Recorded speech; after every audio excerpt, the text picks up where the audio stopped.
ইন্তিকাল করেন। কুফার পরে মুসলমানদের রাজধানী চলে গেল কোথায়? সিরিয়া। মনে থাকবে কথাটা?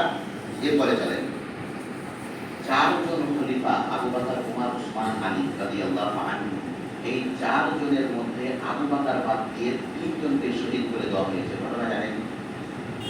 চারজনের মধ্যে আবু বকর শুধু বাদ, তিনজনকেই শহীদ করে দিয়েছে। আমরা দেখি আজকে শহীদের আসল ঘটনা। আপনি আবার বলিয়েন না, ঘটনা তো আমি বলতে এসেছি কারবালা, আমি বলছি কারবালার সঙ্গে সম্পর্ক আছে প্রত্যেকটা ঘটনা।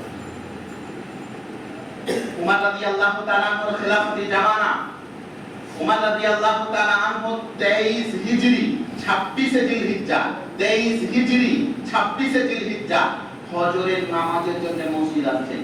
জিলহিজ্জা কোনটা মাস জানেন? জিলহিজ্জা কোনটা মাস?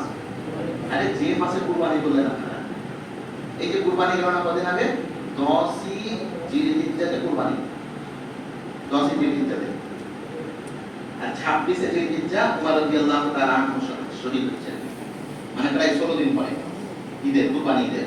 উমর রাদিয়াল্লাহু তাআলা আনহু ফজরের নামাজে যাচ্ছেন, ফজরের নামাজে মসজিদে এসেছেন, ইমামতি করছেন।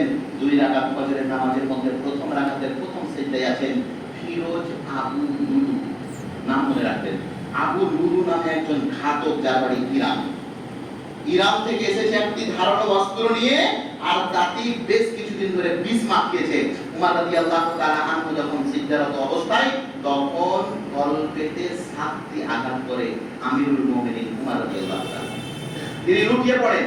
পিছনেই ছিলেন, পিছনের লাইনে আব্দুর রহমান বিন আউফ রাদিয়াল্লাহু তাআলা আনহু, তিনি দেখছেন আমিরুল মুমিনিন অজ্ঞান হয়ে পড়ে গেছেন, রক্ততে মসজিদ ভেসে গেছে। আব্দুর রহমান বিন আউফ উমারের জায়গায় দাঁড়িয়ে গেলেন।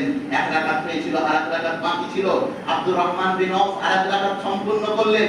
ইতিমধ্যে ফিরোজ আবু লুলু মসজিদের মধ্যে আরো 13 জনকে আঘাত করে, আর 13 জনের মধ্যে মসজিদে 9 জন শহীদ হয়ে যান, মারা যান। এদিকে আমিরুল মুমিনিন অজ্ঞান হয়ে পড়ে আছে।